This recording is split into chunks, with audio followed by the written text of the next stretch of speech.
네, 오늘 하나님께서 저와 여러분에게 주시는 말씀은 구약성경 열왕기하 7장 1절과 2절 말씀입니다. 열왕기하 7장 1절과 2절 말씀, 저와 여러분이 함께 한 목소리로 합독하시겠습니다. 이것은 하나님의 말씀입니다.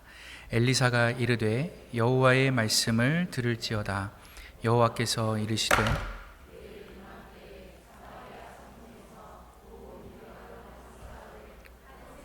매매하고 보리 두 수알을 한 세겔로 매매하리라 하셨느니라. 그때의 왕이 그의 손에 의지하는 자 곧 한 장관이 하나님의 사람에게 대답하여 이르되 여호와께서 하늘에 창을 내신들 어찌 이런 일이 있으리요 하더라. 엘리사가 이르되 내가 내 눈으로 보리라. 그러나 그것을 먹지는 못하리라 하니라. 아멘. 아합의 아들이었던 여호람 왕이 북이스라엘을 다스리고 있던 시절에 이 시리아 아람 군대가 이 이스라엘 수도 사마리아까지 쳐들어왔습니다. 이 수도가 포위를 당하면서 완전히 이제 벼랑 끝에 몰리게 되니까요. 이 여호람은 자기 잘 나갈 때는 평소 찾지도 않던 하나님을 막 찾으면서 원망을 하기 시작합니다. 아니 하나님 이스라엘의 하나님이라면서 예전에는 막 출애굽도 시켜주고 다윗 솔로몬 그렇게 잘해주고 했다면서 왜 오늘 나에게는 이 지경이 되도록 모른 척하고 계시는가? 이게 정말 이스라엘의 하나님이 맞고 만군의 여호와가 맞느냐? 막 따지기 시작을 한 것이죠. 결국 분노로 가득 찬 이 여호람 왕이요, 차마 하나님을 자기가 어떻게 할 수는 없으니까 그 대신 하나님의 선지자였던 엘리사를 해하기로 결심을 합니다. 그런데 정작 엘리사는 하나도 동요하지 않고요, 오히려 막 씩씩거리고 있는 그 여호람 왕에게 놀라운 예언의 말씀을 선포하는데요. 엘리사가 이르되 여호와의 말씀을 들을지어다. 여호와께서 이르시되 내일 이맘때에 사마리아 성문에서 고운 밀가루 한 스아를 한 세겔로 매매하고 보리 두 스아를 한 세겔로 매매하리라 하셨느니라. 그러니까 사마리아에 더 이상 먹을 게 부족하지 않게 될 것이다. 모든 것이 다 원래대로 제자리로 일상을 찾아서 돌아올 테니 너는 아무런 걱정할 필요가 없다라는 말씀이죠. 그런데 여기에서 중요한 것은요, 이 말씀이 정말로 이루어지려면 가장 먼저 선행되어야 하는 일이 뭐냐? 전쟁이 끝나야 했다는 거예요. 전쟁이 끝나야 했다. 이러나 저러나 우리를 포위하고 있는 저 아람 군대가 물러가 줘야 경제도 회복되고 우리의 목숨도 안전하고 모든 것이 다 정상적으로 돌아올 수 있다. 그것도 24시간 이내로 말이죠. 그런데 문제는 무엇입니까? 지금 이 엘리사의 말에 아무런 데이터가 없는 거예요. 이 주장을 뒷받침해 줄 수 있는 현실적인 근거가 지금 하나도 제공되지 않고 있습니다. 당장 내일을 디데이로 잡았는데 그러면 도대체 하루 만에 어떻게 저 아람 군대를 물리친다는 것인지, 어떤 작전을 구사해서 저들에게 어떤 함정을 파고 어떤 전황을 만들어서 저들을 물리칠 것인지, 이런 세부적인 계획이 지금 하나도 없는 겁니다. 그냥 결과만 툭, 내일 이맘때 이렇게 될 거다, 이게 끝인 거예요. 그러니까 이 엘리사의 말이 끝나자마자 가장 먼저 울컥해서 발끈하는 사람이 누구였냐 하면 2절 말씀에 보니까 한 장관이 하나님의 사람에게 대답하여 이르되 여호와께서 하늘에 창을 내신들 어찌 이런 일이 있으리요 하더라. 여기서 이 장관이라는 말은요, 주로 군사 직무를 맡은 고위 관료를 가리키는 말입니다. 그러니까 요즘 우리로 치면 군사령관, 국방부 장관 이런 정도가 될 것 같은데요.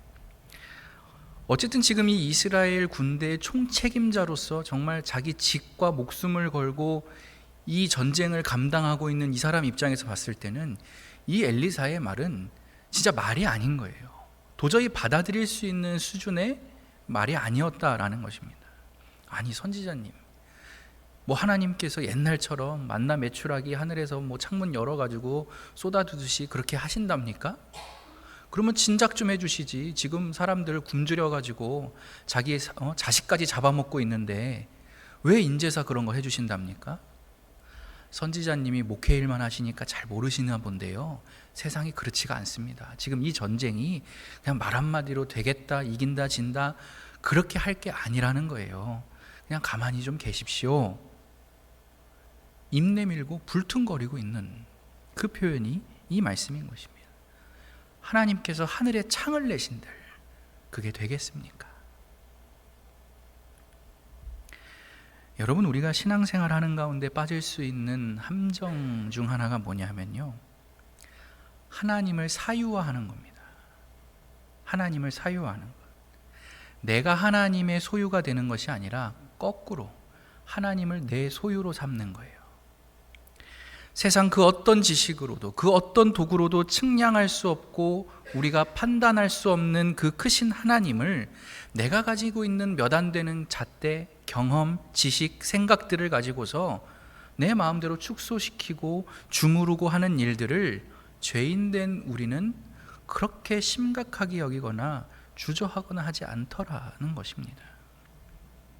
분명 하나님께서는 하늘이 땅보다 높은 것처럼 나의 생각과 나의 길은 너가 가지고 있는 그것과는 완전히 다르다, 높다, 더 크다 라고 말씀하셨는데도 불구하고 우리는 여전히 그래도 내가 이 정도로 기도했으니까, 내가 그래도 이렇게 신앙생활 해보니까, 내가 목회자니까, 내가 몇십 년 동안 다 경험을 해보니까 하나님 뜻이 보통 이렇더라, 하나님 생각도 결국 내 생각과 크게 다르지 않더라, 이 정도면 하나님의 길이라고 해도 괜찮더라 라면서 너무나 쉽게 하나님을 나를 위해서, 내 욕심을 채우기 위해서, 내가 하고 싶은 말, 주장을 정당화하고 나의 뜻을 어떻게든 밀어붙이고 관철시키기 위해서 하나님의 이름, 하나님의 말씀을 앞세우고 이용하더라는 것입니다.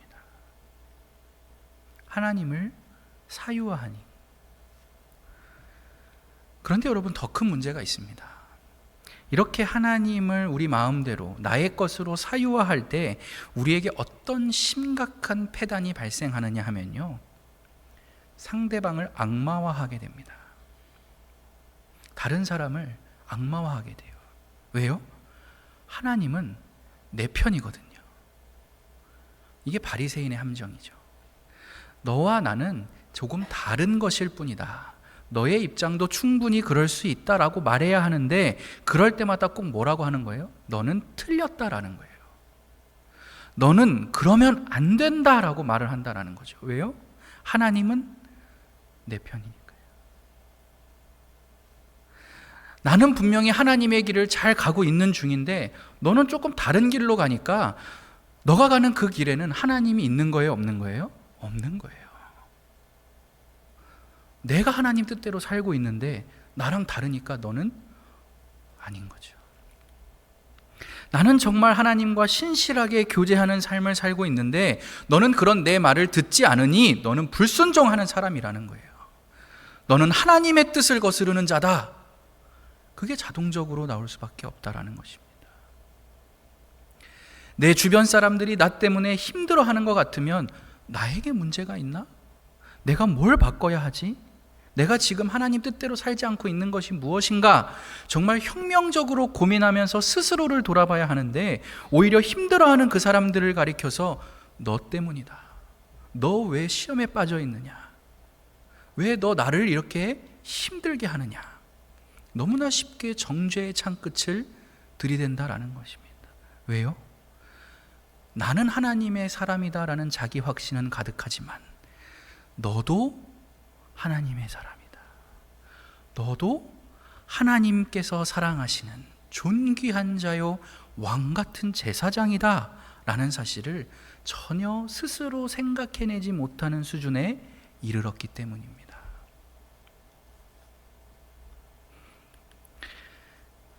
최근에 이 서울에 있는 청파 감리교회라는 교회에 김기성 목사님이라는 분이 이제 연세가 다 되셔서 목회 은퇴를 하셨습니다. 이번 달에 하셨는데요. 은퇴를 즈음해서 책 한 권을 또 그동안도 많이 내셨길래 제가 얼른 사서 이렇게 열심히 읽고 있는 중인데요. 조금 길지만 여러분과 함께 공유하고 싶은 내용이 있어서 소개하고자 합니다. 제가 43년을 목회자로 살아왔으니 하나님에 대해서 다 알 것 같지만 그렇지 않습니다.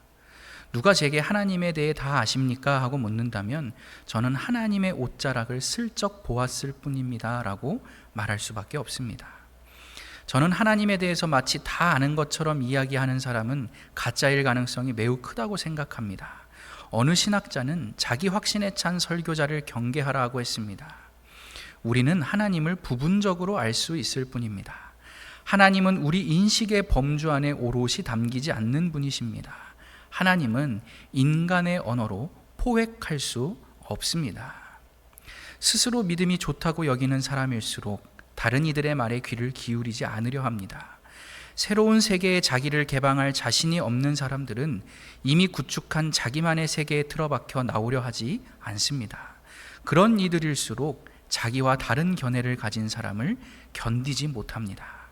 자기가 바른 신앙을 가지고 있다고 자부하는 이들이 사용하는 언어 속에는 대화를 거부하는 완고함과 정신적 태만함이 스며들어 있습니다. 여러분, 사실 아까 그 군대 장관의 이 말이요, 가만히 보면 하나도 틀린 말이 없습니다. 하지만 바로 그렇기 때문에, 틀린 말이 하나도 없기 때문에 이 인생은 하나님 앞에서 실패라는 것입니다. 왜 그렇습니까?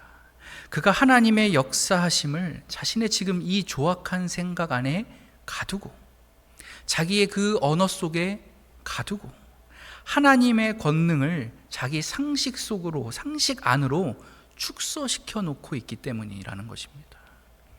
내 스스로 규정해 놓은 하나님은 요 정도의 분이시다, 이만큼까지는 그래도 해주실 수 있을 거다, 그 이상은 내가 믿지 못한다, 받아들이지 못하겠다라는 그 자기 확신의 세계에서 조금도 깨어나오지 못했기 때문이다라는 것이죠. 그러니 여러분, 오늘 이 군대 장관에게는요, 기적을 가능케 하는 믿음의 상상력이 자리 잡을 수 있는 공간이 하나도 없는 거예요.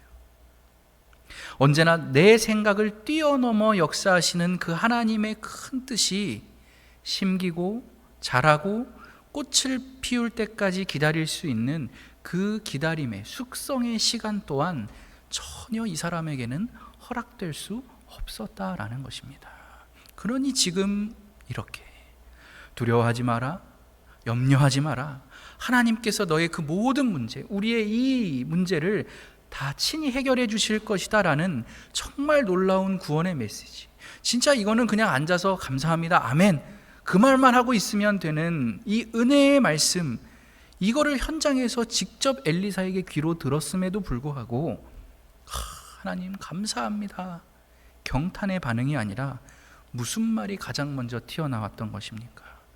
아이고, 하나님께서 하늘에 창문을 내신들 그게 되겠습니까?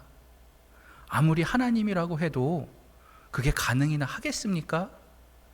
근거는 있나요? 이 말이 먼저 나왔다라는. 이런 군대 장관에게 엘리사가 다시 이렇게 대답을 합니다. 엘리사가 이르되 내가 내 눈으로 보리라, 그러나 그것을 먹지는 못하리라 하니라. 정말 무서운 말씀이에요. 눈에 보여야만 믿는 사람, 제 머리로 납득이 되어야만 겨우 믿어드립니다 하는 사람, 하나님도 내 생각이나 상식 안에서 움직여줘야 역시 하나님 마음에 들어하는 그런 완악하고 교만한 사람에게 허락되는 것은 철저히 자기 눈으로 지켜보는 것뿐이라는 것입니다. 내일 사마리아에 음식이 차고 넘쳐나게 되어도 너는 절대 그 음식을 먹을 수도 만져볼 수도 없게 될 것이다. 아무리 큰 하나님의 축복이라 할지라도 절대 나의 것으로 삼을 수 없을 것이고 누려볼 수 없다라는 거예요. 하나님께서 얼마나 위대하게 역사하시는지, 그 크신 하나님의 일하심을 너는 그저 가만히 지켜보기만 하다 끝나는 가장 비참한 인생으로 전락하게 될 것이라는 오늘 그 말씀을 엘리사가 전하고 있는 것입니다. 그리고 정말로 하나님께서는요, 이 군대 장관이나 여호람 왕은 당연하고 어쩌면 이런 일이 일어날 것이다, 이렇게 될 것이다 라고 선포는 했지만 엘리사조차도 상상해 본 적이 없을 것 같은 그런 정말 놀라운 방식으로 하나님 당신의 뜻을 이루어 가시는데요, 바로 이어지는 3절 말씀입니다. 성문 어귀에 나병 환자 4사람이 있더니. 아람과 전쟁에서 이길 건데 하나님께서 누구를 사용하신다고요? 나병 환자 4사람을 사용하신다. 이 다 문제죠. 나병 환자인 것도 문제고 그게 4사람밖에 없는 것도 문제인 거예요. 세상에 어느 신이 자기 명예와 이름이 걸린 큰 전쟁을 치르는데 이런 방식, 이런 사람들 가지고 그 일을 이루어 가겠느냐라는. 반대로 그 권세에 있던 군대 장관, 어떤 최후를 맞이하게 됩니까? 그러자 백성들은 다음 날 일이에요. 밖으로 나가서 시리아 진영을 약탈하였다. 그리하여 주님의 말씀대로 고운 밀가루 1수알을 1세겔에 보리 2수알을 1세겔에 거래할 수 있게 되었다. 그래서 왕은 그 장관을 성문 관리로 임명하였다. 그러나 백성이 성문에서 그를 밟아 죽였는데 하나님의 사람이 예언한 그대로 그가 죽은 것이다. 여러분, 왜 오늘 하나님께서는 크고 많은 난다긴다 하는 사람들 다 제쳐놓고 하필 이 나병 환자 4사람을 택하셨을까요? 정확한 이유야 당연히 하나님께서 다 아시는 것이겠지만 적어도 우리가 한 가지는 확신을 할 수 있습니다. 이 나병 환자들은요, 소위 내가 좀 안다, 내 생각이 곧 하나님의 뜻과 비슷하게 될 거다, 내 말대로만 하면 너는 된다, 이런 식의 자기 확신으로 가득 찬 교만한 인생들이 당시 이스라엘에서 가장 될 수 없는 사람들이었기 때문입니다.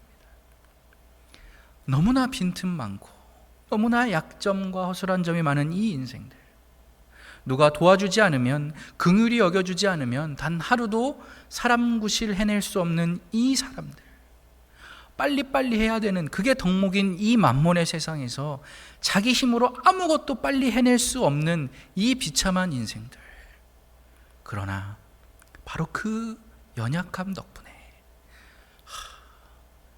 이게 지금 내 인생인데 내 생각대로 내 뜻대로 되는 게 정말 단 한 개도 없구나 라는 이 신앙의 가장 중요한 정수, 생의 진리를 이들이 뼈저리게 깨달을 수 있었고, 그래서 오히려 텅 비어있던, 아무것으로도 채워져 있을 수 없던 이들의 그 영혼의 그릇에 하나님의 은혜가 충만하게 채워질 수 있었던 것입니다.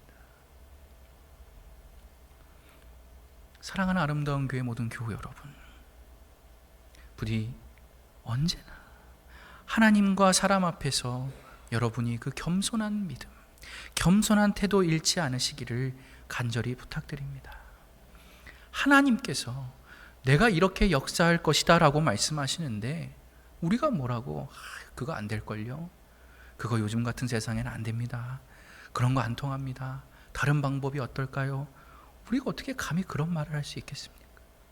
하나님께서 나병 환자 4사람 갖고 하시겠다는데 우리가 뭐라고, 그건 보기 안 좋은데요, 그건 맞지 않는 것 같은데요, 사람들 상식에서 벗어나는데요, 우리가 함부로 말할 수 있겠냐라는 거예요.